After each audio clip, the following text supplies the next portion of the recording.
अस्सलाम वालेकुम हाज़रीन ऐं नाज़रीन। ड्रामा सीरियल दुलाब जी दोस्तों अचण वारा एपिसोड सनसनीखेज़ ऐं दिलचस्प थियण वारा आहिनि। जी हाँ दोस्तों, तव्हां ज़रूरु सोचियो हूंदो त अचण वारे एपिसोड में अहिड़ो आख़िर छा थियण वारो आहे।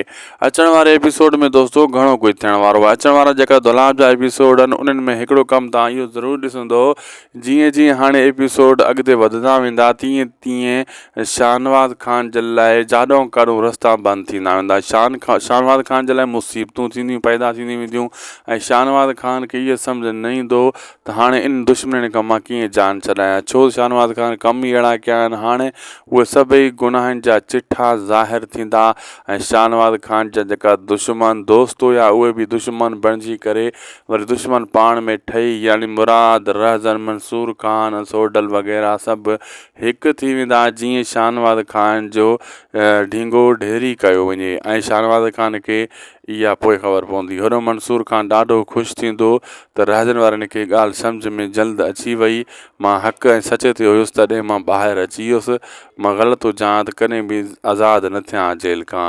ऐं रहज़न वारनि खे मंसूर ख़ान अञा सम्झाईंदो ऐं मुराद वारनि सां उनजो ठाह बि कराए छॾाईंदो। अहिड़े हिसाब सां रहज़न ऐं जेको आहे मुराद वारा हिकु थी वेंदा। इहे रिश्ता हिते ई हूंदा।